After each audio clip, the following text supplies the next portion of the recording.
После 6 години пауза, ова година прв пат го ставивме во функција овој ски центар, кој е граден негде 80-тите години, едниот ски лифт, 91-ва, мислам, вториот ски лифт. Со самото пуштање на овој ски центар се појави потребата од проширување, бидејќи се покажа дека е тесен за да ги прими сите заинтересирани за скијање од Битола и од поширокиот регион. Од тие причини почнавме да работиме и планови за проширување на овој центар, бидејќи ова поднебје трпи проширување кон десната страна на центарот и оптимисти сме дека во наредниот период ќе ги изработиме проектите и ќе работиме на проширување на капацитетот и на проширување на ски центар. Добар ден на сите, 7.3.2015 година, март месец, интересантни услови, глобално затоплување, благодарност на универзумо. Одржуваме еден настан кој се вика Jeep Jam настан. Тоа е за сите бордери па и скијачи кои сакаат да се инволвираат во екстремните спортови. Значи, за прв пат годинава со покровителство од ЈП Стрежево имаме одлични услови кај што можеме да ги да прогресираме и да ги унапредуваме овие зимски спортови во стилот на екстремното скијање кој што многу луѓе досега го има занемарено па и нема лечуено. Што можеме, имаме поддршка од јавното претпријатие Стрежево, имаме поддршка од Скопска група Работилница.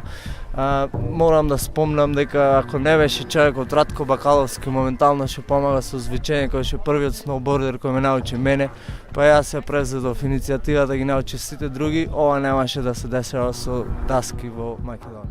Сноуборд парк единствен во Битола, имаме некои опции за да се прошири целата таа ситуација, како што кажа нашиот директор на ЈП Стрежево, центарот ќе има можности за огромно проширување и една поговорка веќе што кружи во низ цела Македонија, го стигаме западот. Не сме многу поразлични од нив, ги имаме сите професионални елементи.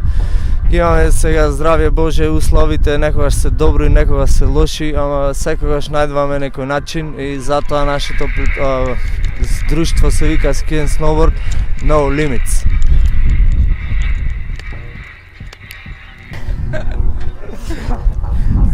Значи, во текот на целата сезона се поќе има заинтересираност и за фрирайд, значи организираме исто така со поддршка во соработка со СНЛ, со Шумски фенери, хотел Шумски фенери, SF Фрирайд. Моментално следниот викенд ќе се организира Backcountry, значи како што прават сите светски личности, како Торнстојн, како Марко Грилц и слично. Мораме да одиме малце на фрирайд, фристайл, се вози над 2000 метри и тука веќе апсолутно нема граници. Планината е наша. Поздрав до сите. Здраво. Само што заврши првиот Jeep Jam session на Нижополе. Се надеваме дека нема да биде последен.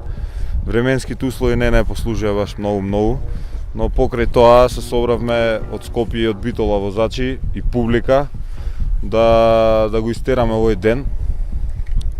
Ние како Работилница и Васко од ССНЛ имаме многу добра соработка со битолчаните и се трудиме да организираме што повеќе настани. Плановите на Работилница се јасни преку зимскиот период, се трудиме што можеме повеќе да организираме фрирайд и фристайл надпревари и собиранки. Се надеваме дека оваа година покрај овој фристайл надпревар ќе организираме еден турно фрирайд надпревар на Љуботен. После ова би требало да имаме некоја точна дата, негде крајот на март, почеток на април би требало да биде. Исто така е во план да се направи backcountry собир на ловачка куќа од антените на Пелистер до ловачка куќа. Уште не се знае прецизно кога, како, што, све зависи од условите и од покривката на снег. Само ношо.